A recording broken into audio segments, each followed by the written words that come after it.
Mike Leck, and welcome to Adventures in Scale Modeling. Here we are beside the engine of a 767ER. It's very large, quite intricate, and extremely powerful. In fact, this engine has more power than the two engines of a 737. The 767ER is a very sophisticated aircraft, combining advances in aviation technology and computer technology to make it a very safe and reliable aircraft. On today's show, we're going to build a model of the 767, paying particularly close attention to the glossy exterior detail. Later on in today's show, we're going to pay a visit to Lockheed to see what we can learn about the study of aerodynamics. But first, let's go to the museum and begin building the 767. Our airport terminal diorama will be complete when we finish the Boeing 767 jet. The use of several models together demonstrates how we can use scale replicas to complement one another in effective displays. Doris Reeves, our master model builder, is downstairs in the museum workshop working on the 767. Let's go down and meet her and get a few more modeling tips. Okay, we've made our way down into the workshop and we're going to be building the 767. Doris, what kind of progress are you making there? Well, I finished the fuselage. I see what you're putting on there. Puttying some seams. You have to fill in these seams because otherwise you're going to end up with a nice nasty seam line right down the middle of your airplane, and the real ones don't have them. Oh, so we want to get a smooth finish on this. You need it to be just so smooth that you can't see the seam if you can. Can I give it a try, Doris? Sure. All right, let me have a try at this. You just applying this on here with a toothpick?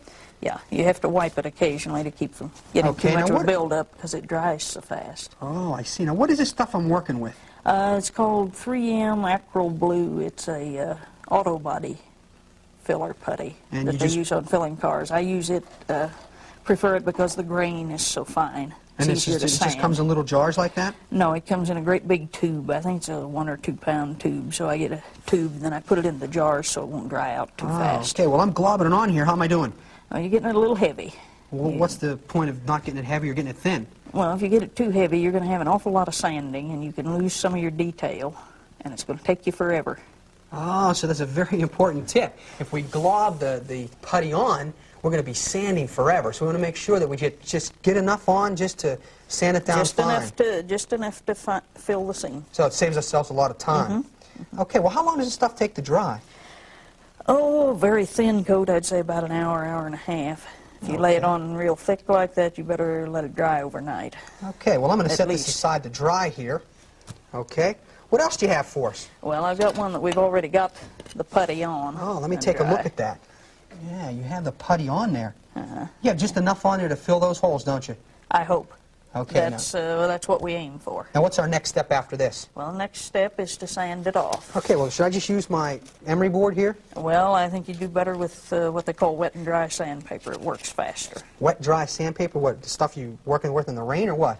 No, you take it over to the sink and you wet it and you use it to sand the seam. Okay, well, let's just go over and give it a bath. This way. Okay. You just wet it like that in the sink. Let me give it a try. Does it matter how much water I get on it? Well, you don't want too much to drip. Okay. All right. We take it back here. What are we going to do now? Well, I'm just going to... Now, why are we wetting the sandpaper? Well, it cuts down on the heat. Your friction builds up heat, and you can melt your plastic. Oh, I see what you're saying. So we're not sanding anymore. We're just melting away. Yeah. And it would also distort the plastic if you get it too heated. You might lose. So wet, dry sandpaper becomes a very important tip, because when we wet the sandpaper, the water actually works as a cooling agent, so we no longer melt the plastic. We are still sanding away, so we don't destroy detail. It's really coming around. Can I give it a try with my fine sandpaper here? And you see, I've got a little round spot there because that's where I took it off the tree, and there was a kind of a divot in there. So that's why that's a bigger area than just the seam. So I can just keep sanding here? And you want to be careful for your antennas. Okay. Well, you say I want to be careful there. Is there any, I mean, how do I get in there with a... Well, for that, I use this little, I don't know what you'd call it, a tool, I guess. Okay. It's called a flexophile, and it'll come in right in under your antenna like that. Oh, yeah, you can get really close to that, can't you? Yeah, without sanding off a lot of your other detail. And it also goes around the circular fuselage, so that you don't end up with a flat spot on top. It's a helpful tool here. It's very helpful. And I don't have to apply much pressure because it's really sprung in there really nice. That's taking it off really nice. Yeah, that's good. Well, Doris, how thorough do we have to be to get this all done like this? Well, you need to get it down to where you just can barely or not at all see the seam. Because otherwise, when you paint it, it's going to show up. Well, I don't, you know, how do you find out, I mean, when it's like that? Well, generally, you put a coat of primer on it. Well, what do you have for me there? Okay, I've got one here. This is what it looked like sanded, and it looks fairly smooth. Well, it looks decent to me. Yeah. You're saying that's good enough to do, you think? No, it isn't. Well, how do we find out? You put the primer coat on. Okay, what do we have for that? You get a can of spray paint. I use light gray because it'll show up all the detail. Okay, well, let me see what you're going to do here. And also you can cover it with just about any other color. Okay, now, how should we do this here? Like this? Yeah, that'd be great. Just get that front piece there. Okay. Whoa, yeah, I see there's some... When it begins to dry, you can see the Yeah, there are some high spots. There's a high spot here, and there's another high spot over in here. Well, now that this is painted, what did we do? Did we ruin it here? What do we have to do? Where do we go from here? Okay, what we have to do here is clean up all these little glitches we've got.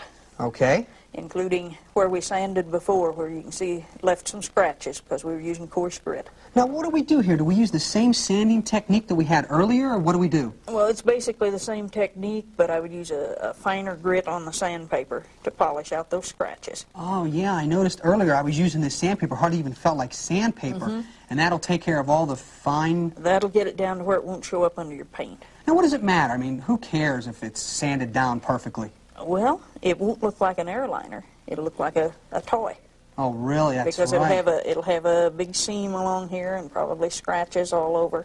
Oh, and it doesn't look like the real thing. So we have to let the paint dry and then we re-sand everything. Right. And maybe even sometimes re-putty? Yes. Okay, well, Doris, you have to do that. I see what you're saying. While you continue to let this dry and putty and sand, we're going to take a trip to Lockheed and learn about aerodynamics. We're here at the model shop at Lockheed. We're going to be speaking to Richard Conkle. He's been the design engineer here for the last 7 years. Mr. Conkle, welcome to Adventures in Scale Modeling. Good morning, Mike. Welcome to the model shop. Well, thank you. Mr. Conkle, what is your role here in the model shop as the design engineer? We take an idea or a concept from our aerodynamics department and turn it into a model that can be tested in one of our tunnels or other facilities. So what is the role of the models here that we have? Well, they are very different roles here. This large one here is for a low-speed wind tunnel. It's the C-130. These on the table over here are range models that we check antennas with. So they actually stress test the models they build here at Lockheed.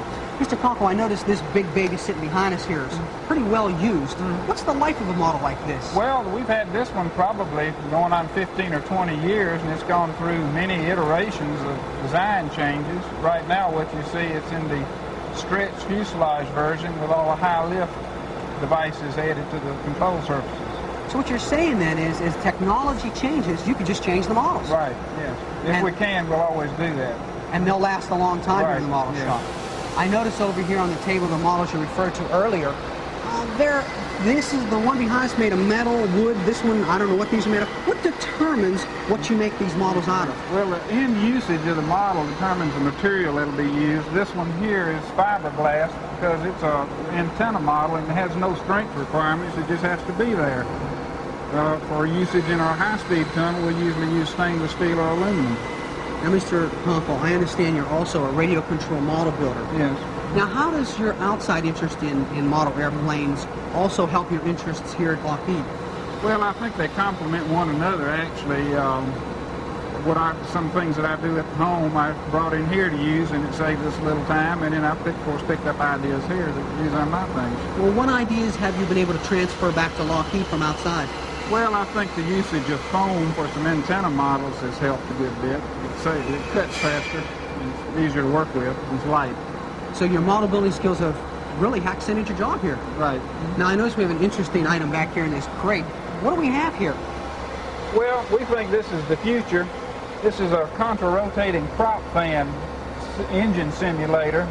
It's got 10 blades, 2 rows of 10 blades, and they turn in opposite directions, which will give us lower fuel consumption, a greater ability to take off in a short runway, and a little bit less noise. So then you're actually building the future right here in the model shop. We think so. Mr. Conkle, what do you feel would be the major advancement here at Lockheed's model shop? Well, in the last decade, I think the usage of the computer has helped us immensely. We will design our models now exclusively on a computer and surface them on a computer, and then make a magnetic tape and feed it into a mill that's set up to use a magnetic tape, and it will cut the surfaces of the model without having to use templates and do a lot of intricate measuring and cutting. So here at Lockheed, they're using computers to build models. Mr. Conkle, thank you very much for coming on the show and talking to us. Since computers are so important to the model shop, the computers are also used in other aspects here at Lockheed. We're going to go over and see how they are used when we talk to Mr. Andrew Thomas.